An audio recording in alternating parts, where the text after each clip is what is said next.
नमस्कार दोस्तों, स्वागत है आपका आपके अपने YouTube चैनल सारिका हिंदी कक्षा में।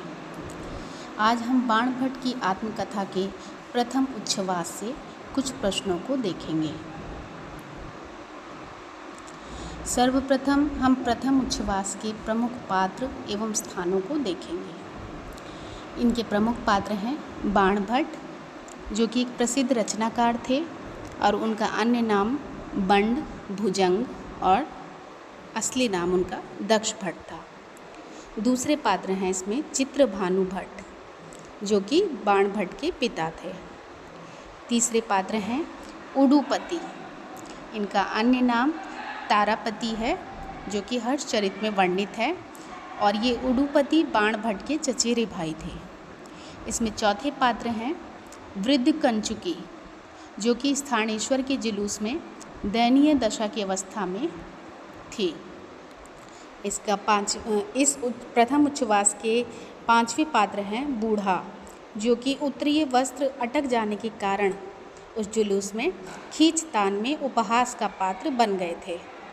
छठे पात्र हैं महाराजाधिराज श्री हर्षदेव, जो कि स्थानेश्वर के महाराजाधिराज थे अर्थात राजा थे।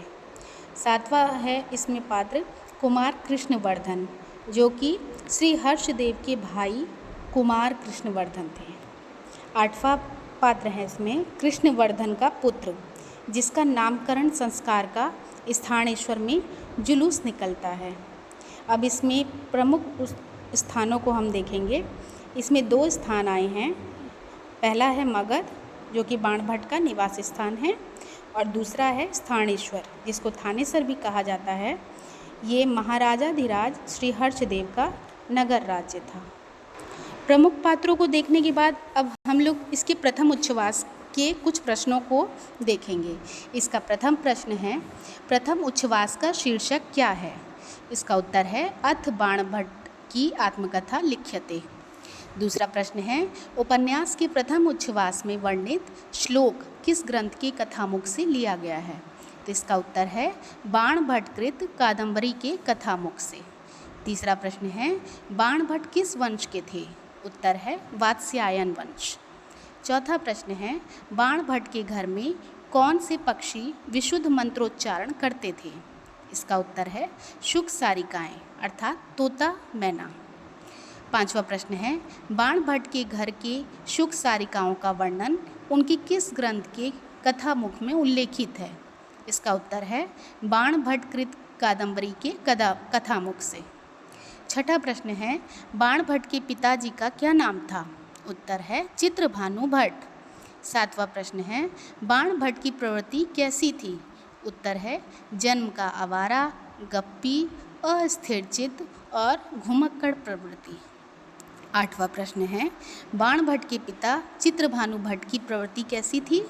उत्तर है उषा काल से लेकर सूर्योदय के 2 मुहूर्तों तक निरंतर हवन करने के बाद पसीने से तर होकर उठना और फिर सीधे अध्यापन के कुशासन पर बैठना, फिर विद्यार्थियों को वेदाभ्यास कराते रहना, ये बाणभट्ट के पिताजी का प्रवृत्ति था। 9वां प्रश्न है, मगध की बोली में बंड का क्या अर्थ था? इसका उत्तर है पूंछ कटे बैल। पूंछ कटे बैल को बंड कहा जाता था मगध की बोली में। 10वां प्रश्न है, मगध में मशहूर कहावत क्या थी बंड को लेकर? तो इसका उत्तर है बंड आप गए, साथ में 9 हाथ का पगहा भी लेते गए।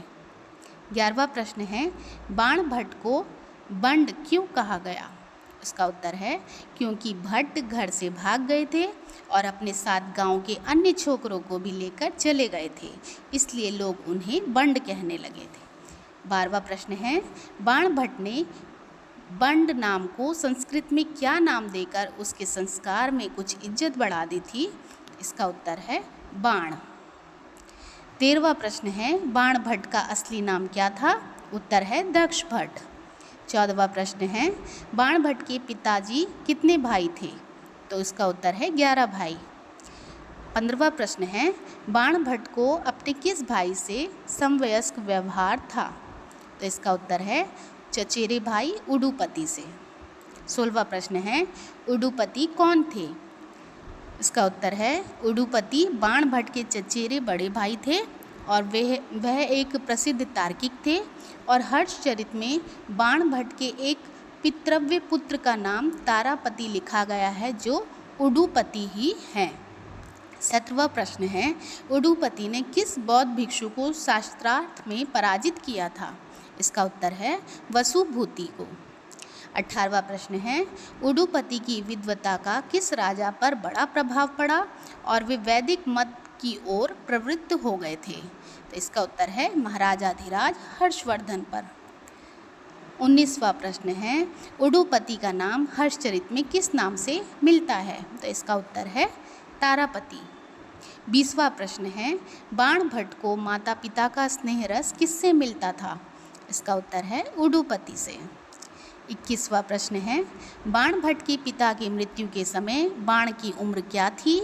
उत्तर है 14 वर्ष। 22वां प्रश्न है, बाणभट्ट का भुजंग नाम कैसे पड़ा? इसका उत्तर है बाणभट्ट के बहुविध कार्यकलाप के कारण, जैसे नट बनना, पुतलियों का नाच दिखाना, नाट्य मंडली संगठित करना, पुराणवाचक बोलने की पटुता और अच्छे रूप के कारण ही उनका नाम भुजंग पड़ा था। 23वां प्रश्न है, बाणभट्ट ने किस नगर के राजमार्ग पर एक बड़ा भारी जुलूस देखा? उत्तर है स्थानवेश्वर, जिसको थानेसर भी कहा गया है। 24वां प्रश्न है, स्थानवेश्वर में जुलूस का क्या कारण था? इसका उत्तर है महाराजाधिराज श्री हर्षदेव के भाई कुमार कृष्णवर्धन के घर पुत्र जन्म हुआ, जिसका नामकरण संस्कार होने जा रहा था, इस कारण जुलूस निकल रहा था। 25वां प्रश्न है, स्थानेश्वर के जुलूस में कौन कौन से लोग हंसी के पात्र हो गए थे और क्यों हो गए थे? तो इसका उत्तर है एक वृद्ध कंचुकी और एक बूढ़ा, जो कि हंसी के पात्र हो गए थे क्योंकि कंचुकी के गले में एक नृत्य परायण रमणी का उत्तरीय वस्त्र अटक गया था और खींचतान में पड़ा हुआ बेचारा बूढ़ा उपहास का पात्र बन गया था।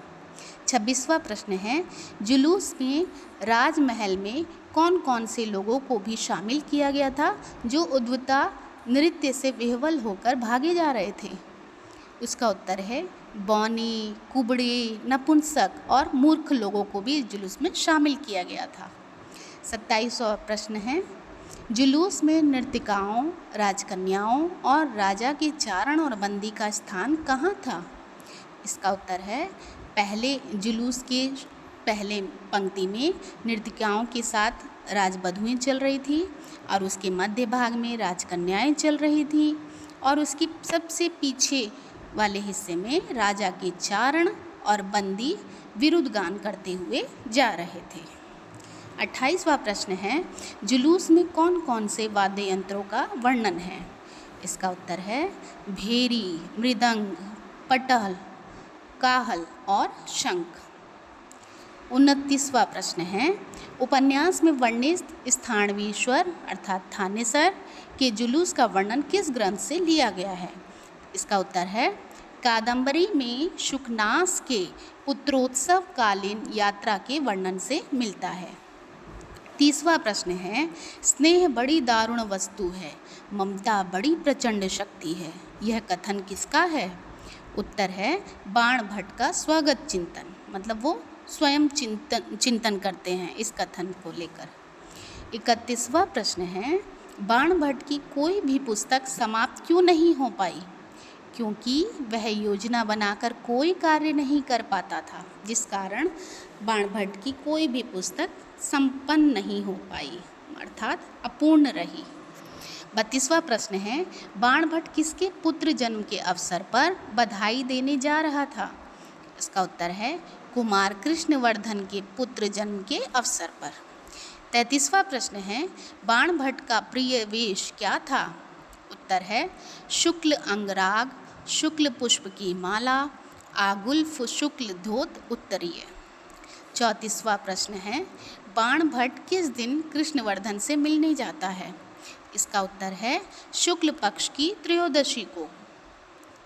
तो दोस्तों, ये थे कुछ प्रश्न जो कि प्रथम उच्छ्वास से संबंधित थे। मैं अपने अगले वीडियो में इसके उच्छ्वास द्वितीय उच्छ्वास से संबंधित कुछ प्रश्नों को लेकर शामिल होंगी। तब तक के लिए धन्यवाद।